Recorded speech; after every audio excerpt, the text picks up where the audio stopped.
ago, Laurie Majors, my executive assistant, got a phone call from a lady in Birmingham, Alabama. At the end of the conversation, she said, Zig, she said, I believe this woman thinks she's got an impossible problem, but I believe you can solve that problem with her in just a few minutes if you will spend that time with her. I said, well, Laurie, tell her to meet me backstage. I'll get there about 10 minutes early. My schedule was such that was about all I had. Well, I got there, and I was on backstage behind the curtain on one side. She spotted me from the other side, and as she walked across the stage, I have never seen as much anger in a human being in my life as I saw in her. She almost started crying when she saw me. She said, oh, I'm just so glad to see you. I got this horrible job. I hate it. I hate everything about it. I hate everybody down there. I mean, you talking about negative nails. She was it. She said, can you help me? Now, understand, I've only got about 10 minutes. So I looked at her, and one thing I have learned, I don't do counseling, but I talk with a lot of people who do, in psychology, psychiatry, and the ministry. And they tell me that everybody who comes to you with a problem are not necessarily looking for a solution. I couldn't understand that for a long time. Why do they bring you a problem if they don't want to solve it? Well, I can tell you why. They want to tell you about it, you about it, you about it, you about it, and you about it. And if you foul up the deal and solve the problem, they can't tell you again, you again. They want the attention that goes with the problem, and every company just about it has that kind of an individual. They want the attention that goes with griping and complaining. Well, I looked at the lady, and it wasn't unkindly, but firmly I said to her, yes, and you know, ma'am, I'm afraid your problem is about to get worse. She said, what do you mean? I said, I believe they're going to fire you. She was stunned. I couldn't have stunned her more if I'd hit her in the face with a bucket of ice water. She said, fire me? Why on earth would they fire me? The inflection in her voice clearly said, they're the bad guys, I'm the good guy. Why don't they fire them and keep me? Have you ever noticed that people who are the problem never recognize that they are? They're in complete denial. They think denial is just a river in Egypt.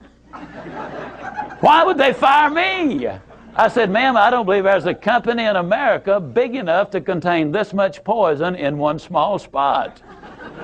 Have you ever noticed that when somebody is about to lose something they've been complaining about, whether it's a car, a home, a mate, a job, or whatever, when all of a sudden it appears they're going to lose them, it takes on brand new value. She looked at me and said, well, what can I do? I said, do you really want to know? She said, yes, I do. That's the reason I came to see you. I came looking for help, but you sure haven't been any help so far. I said, well, ma'am, I've got an idea, and I will absolutely guarantee you it positively, definitely, absolutely will work if you will just do it. She said, I'll try anything within reason. I said, okay, when you get home tonight, all of your household tasks are complete. It's bedtime. Get off in a room right by yourself. Get a sheet of paper out, and at the top of it, write, I like my job because. She interrupted me. She said, that'll be easy. I don't like nothing about that job. Don't like nothing about those people down there. And I said, well, just as a matter of curiosity, do you work there for benevolent reasons, or do they pay you for working there? She said, well, I got to confess, they pay me. And I said, and you don't like to be paid? Oh, she said, yes, I do. I said, okay, tell you what you do. Open your notebook right now. We'll start our list of the things you like about your job. They pay you for working there, and you do like it, don't you? She said, absolutely. But she just stood there. I said, no, open your notebook now, and we'll get busy on the list. She just stood there. I said, ma'am, let me tell you what my experience in life has been.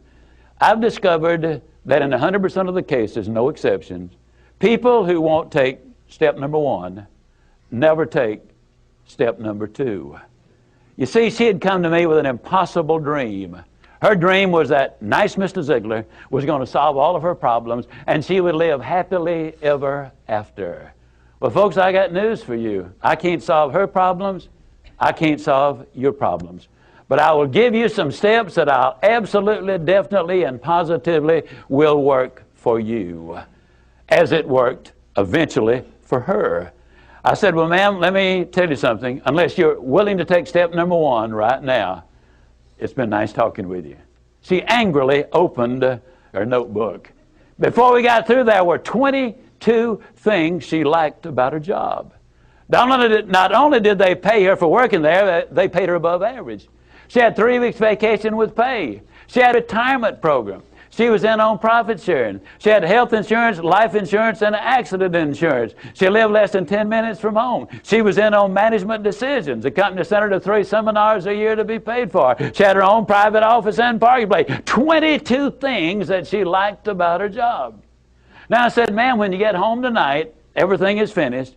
Get off in a room right by yourself.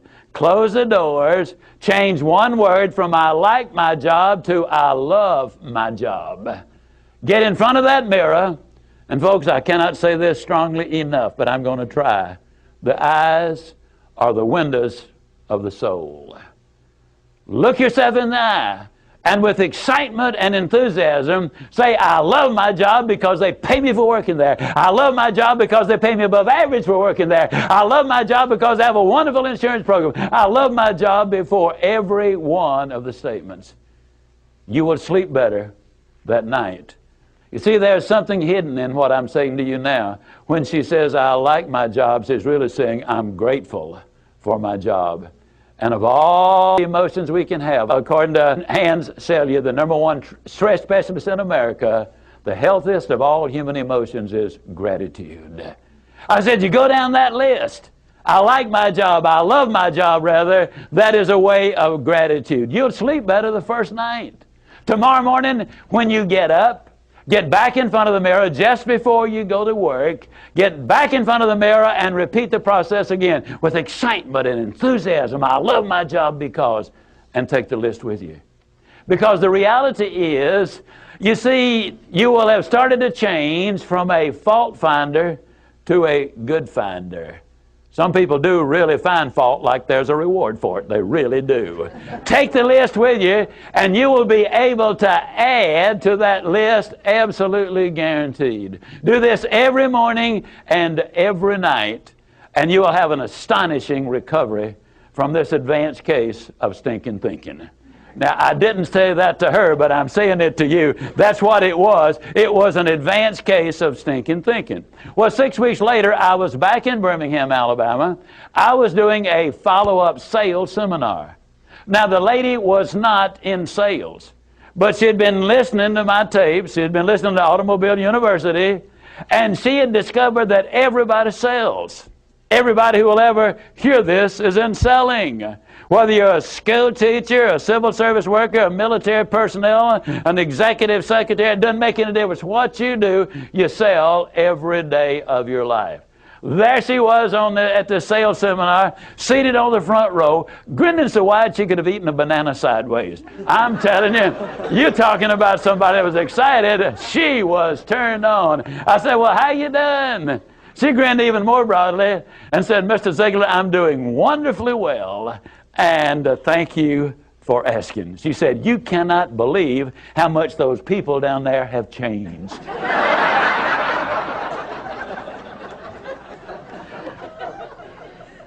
I got to lay it on the line, folks. You're not going to change anybody else till you change you. Everything really does begin with you. Now, you see, the unfortunate thing, this lady had been raised in a very negative environment. First, her parents had told her that she'd never amount to anything. They had said, you know, you're always late, you're always sloppy, why can't you be like your brother or your sister or whatever? When she got married, her husband had continued it, and so her self-talk had become completely negative. Everything that she said about herself was negative. Like Dad said, I'll never amount to anything. Or like my husband says, I can't do anything right. But when she started changing the input, then some